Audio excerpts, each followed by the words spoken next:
What the fuck was that?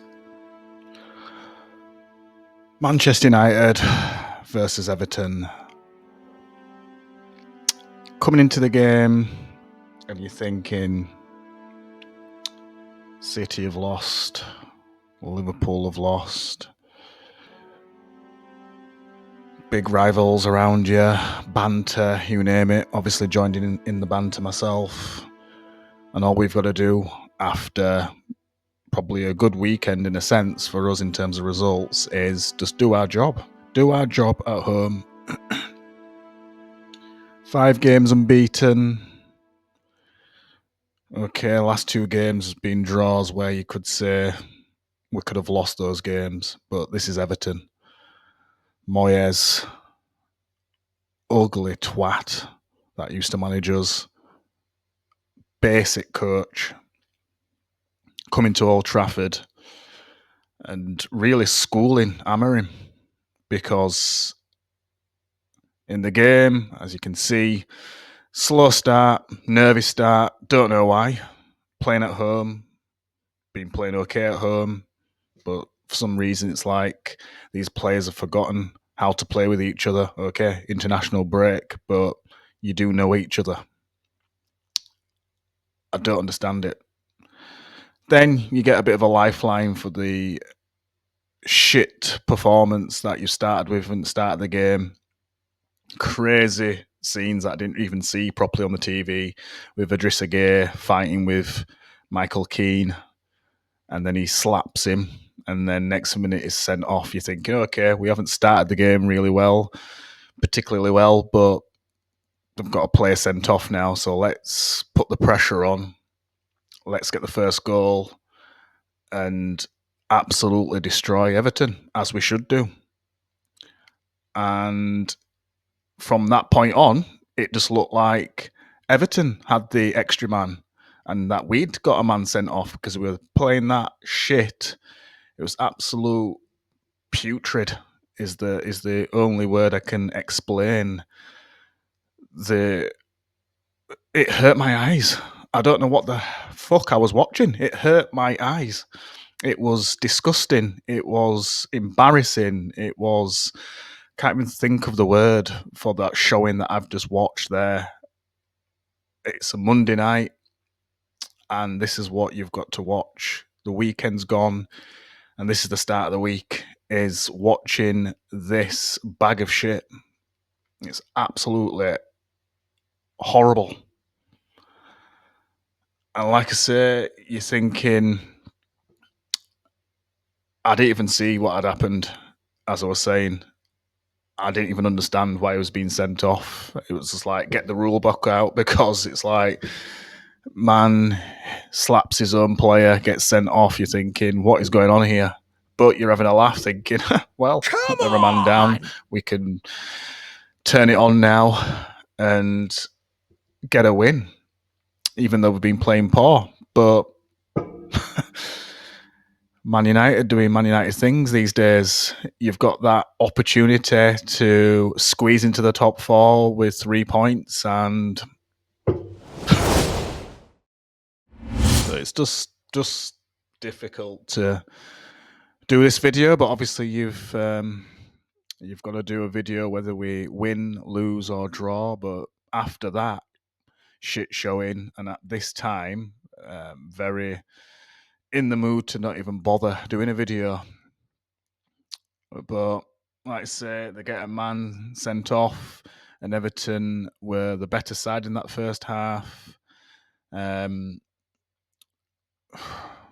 Decent shot from Dewsbury Hall, but for me, defending's got to be better. I thought Yoro had a poor game. For me, you could say initially Lamons is unsighted, but I think he's had enough time to recover, and he's made some mistakes there in regards to being set to make a save attempt for that shot. Okay, it ends up quite high within the net, but for me, he's gone with the wrong hand. He's done what Onana would have done for me. He's gone with the wrong hand, where for me, you can't get the same leverage, the same power, the same push to get the ball. He seemed to do like an odd sort of hop or a jump before as well, and he just didn't get the height on the dive. And when you watch it back, one of the angles looks like he's just been beaten fairly, but when you look at the angle behind the net, he should have saved that. And I've said in other videos before, I think it's been a breath of fresh air for Le Mans to come in and be able to catch a ball. But I'm really sorry, but if you can't save a decent shot, what good are you? Because yes, we were shit, and yes, overall you could say we deserved to lose that game. But look at the performance of Pickford. There was for me, that header from Xerxes, come on to Xerxes, but that was goal bound, and T-Rex has palmed it around the post, and that's what you should do. I don't particularly rate T-Rex, and I know he's like England #1 or what have you, and he's turned out obviously good performances for Everton, but I don't rate T-Rex, but he's doing the basics right, and I don't want to say too much about Le Mans because it's early in his career. He's new, he's young, all of that, but he didn't give himself any chances there. And I'm still yet to be convinced that when it counts, he can pull off the saves that he needs to pull off. And as I said before, I'm not expecting him to be De Gea or anything, but he needs to do the basics well. And yes, he's caught the ball, and we've all sort of said, you know, saviour, he can catch a ball, but you need to be able to shot stop as well. And this is what's been the issue in our goalkeeping department. Nobody can save a fucking shot. It's fucking ridiculous. So, second half, you're thinking, go in, Amorim talks to the players, tweaks things tactically, come out, you're playing the same way, just as shit. You've put Mount on, didn't really do much. Taking Casemiro off, taking Dorgu off, put Dallo on, he's absolutely shit, Dallo. Don't know what's happened to him. But you're playing against 10 men, and you're a goal behind, and there's no urgency. You haven't bothered to tweak things. Now, we're not asking you to change your formation for life, Amorim. We're asking you to take a defender off, take a centre-back off, put an extra midfielder on, put an extra attacker on, and go for it. You don't need that many defenders. There was times where we're playing with 5 at the back still against 10 men. We've got 70% possession, and we've got 5 in the defensive actions. You've got 5 at the back still. We had an extra man, not them. So in that scenario, for me, Amorim has been outclassed by David Moyes. And that wasn't very difficult because you haven't been tactically flexible within this game. And it's really, it's obvious. Take a defender off and put an extra attacker on and get that numerical advantage when it comes into the attacking phase.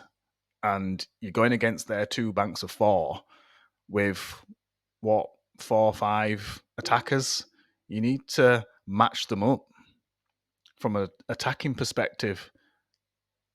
Makes absolutely no sense that there were no changes there. So, like I say, players were shocking. Normally say sort of a top 3 player, for example, who's the top 3, but can't name any players that I feel played well today. So won't be doing that. But coming on to Xerxes, okay, might say he's a bit rusty. He's had plenty of chances today. I've never seen that many crosses go into the box. There was one particular header where he had no idea where he was in that box. No idea where he was in regards to the posts. and he's gone for a header as if to say he's in the middle of the box, and it was never going to go in. It's like the awareness, zero awareness. Passing was shocking.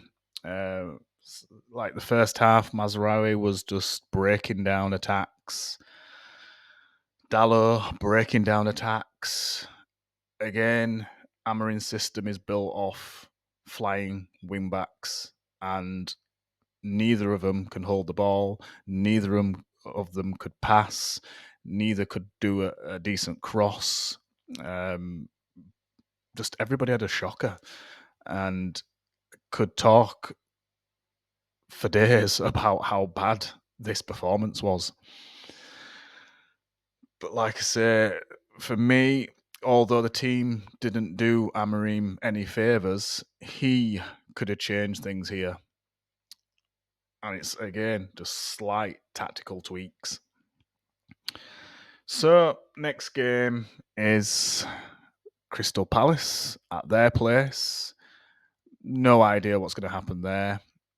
As always, put your comments in below. How did you see the game? Do you see it different to how I saw it? Put your comments in below. If you feel it's fault of the players, is it fault of the coach? Is it a combination of both? He sets his team out. He expects them to play a certain way, and they play the opposite. Whose fault's that? So obviously I'll leave predictions for the next game in the next video. But as always, please subscribe. It helps to build the channel. We are growing, as you can see. So we are heading towards that 400 subscribers now. The next milestone is 500, but we are getting close to the 400 mark. So please subscribe. Please like. Please share. And I hope to see you on the next one.